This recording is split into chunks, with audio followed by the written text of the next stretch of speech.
Okay, good day everyone. So we are done to discuss the linear regression and correlation, and now we will proceed to the new topic, which is the measures of variations.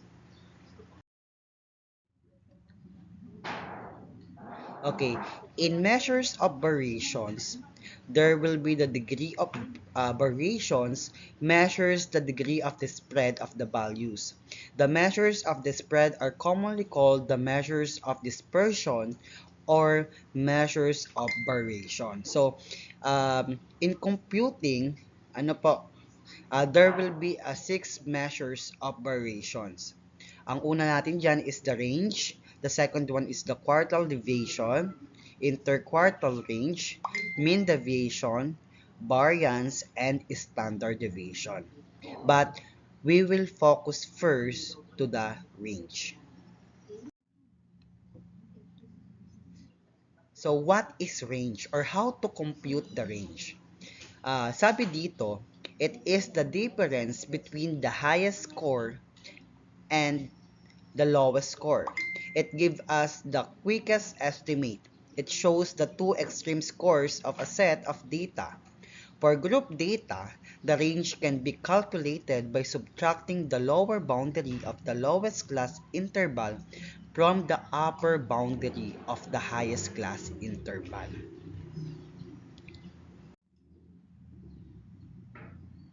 So here are the examples in computing the range. Ano po? So sabi dito, find the range of the following data. So we in a given, we have 10, 12, 12, 14. So 'di ba sabi dito na ang range is highest score minus lower score. So ano po ba dito yung lowest score and highest score? So ang highest score sa given na letter A is 14. And then the lowest score in the given is 10. So high score minus lower score, then substitute 14 minus 10, the answer is 4.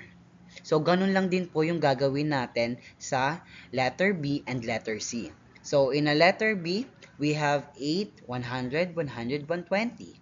So the highest score is 120 and the lowest score is 80. So 120 minus 80, the answer is 40. So in letter C naman, we have a 45, 50, 50, and 55. So again, we will find the high score and lower score. So in the letter C, the highest score is 55 and then the lowest score is 45. 55 minus 45, the answer is 10. So ganun lang po kasimple kung paano mag-compute ng range. Okay, so punta naman tayo sa pangalawang example, which is the group data of the range. So pag sinabing group data ng range, ang pinaka formula nito is the upper boundary minus lower boundary.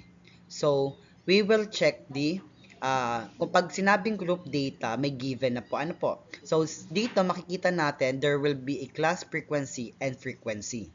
So 35 to 39, 30 to 34, 25 to 29, 20 to 24, 15 to 19, 10 to 14. So in computing the range, magpo-focus lang tayo sa mismong class frequency. Ano po? So pag sinabing upper boundary, ano ba yung pinakamataas dito sa class frequency? So ang pinakamataas is 39. Ano po? And then pinakamababa naman sa class frequency is 10.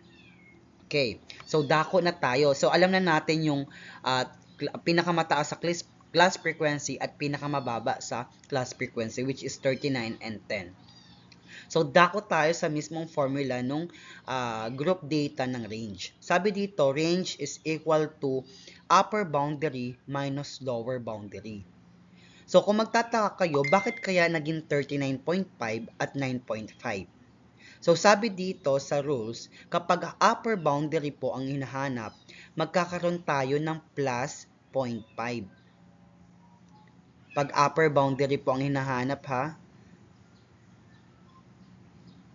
Yan.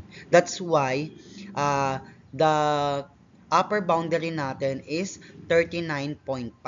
Ano po? So kapag lower boundary naman, magma-minus tayo ng 0.5. That's why yung 10 po natin magiging 9.5. So na-identify na natin ano po, na-add at minus na natin. That's why the upper boundary is 39.5 and the lower boundary is 9.5. Ngayon, after natin ma-plus at minus, saka naman natin ipapag-subtract yung upper boundary at lower boundary. So, 39.5 minus 9.5. So, the answer is 30. So, ganun lang po kasimple when we are computing the range sa group data. Ayan. So, we have an activity which is the find the range of the following data. So, makikita nyo naman, range is equal to highest minus lower score. 1 to 5 lang po yan. And then, sa activity 2 naman, hanapin nyo lang po yung upper boundary minus lower boundary, then minus nyo lang po, then para makuha nyo po yung final answer. And that will be all for our measures of variation in computing the range.